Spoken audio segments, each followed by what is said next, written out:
Hey there, ready to dive into the wild world of soul and spirit? Before you roll your eyes and dismiss this as some fluffy nonsense, hang tight. We're breaking it down in a way that's sharp, relatable, and maybe even a bit cheeky. So what's the real deal between the soul and the spirit? Let's get into it.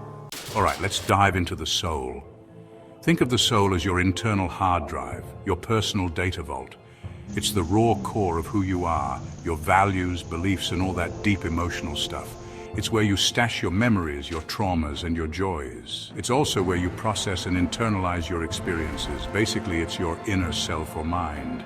Your soul is dynamic and always on the move. It's not just a static entity. It has the potential for growth, learning, and personal development. And yes, it's also the receiver of others' vibes. So when someone throws shade or showers you with praise, your soul is the part that soaks it all in. Now let's dive into the spirit. If the soul is your internal hard drive, the spirit is your social media profile, raw and unfiltered. It's how you project yourself to the world, no holds barred. It's your unique communication style, your bold actions, and your visceral reactions. It's the vibe you radiate in social situations unapologetically.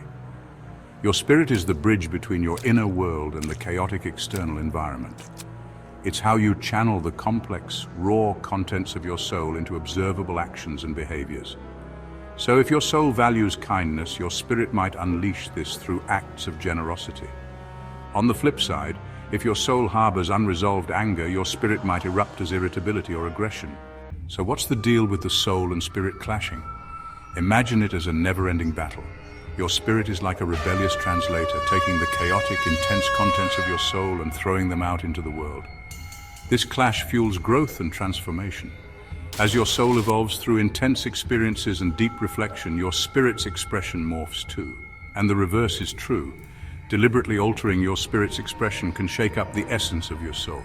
For instance, practicing patience can over time turn you into a more patient person at your core. It's a two-way street, folks. And this fiery relationship is what makes us complex, multifaceted beings. All right, let's cut to the chase. Grasping the soul-spirit dynamic isn't just fluff. It's a game changer. For personal growth, it means syncing your inner core with your outer persona, making you real and self-aware. In relationships, it pushes you to dig deeper, fostering empathy and real connections by seeing beyond the surface. In communication, it sharpens your awareness of how you come across and how others might read you. And in conflict resolution, it reveals that clashes often stem from a disconnect between someone's soul and their spirit's front.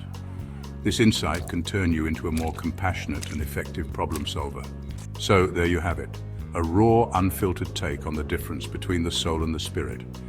Your soul is your core essence, and your spirit is how you unleash that essence to the world. By grasping this dynamic, you can live more authentically, forge deeper connections, and tackle life's challenges with sharper insight. Thanks for tuning in. If you dug this video, smash that like button, drop a comment, and hit subscribe. And hey, share your thoughts in the comments below. What's your take on the difference between soul and spirit? Let's keep the conversation alive. Until next time, stay fierce and spirited.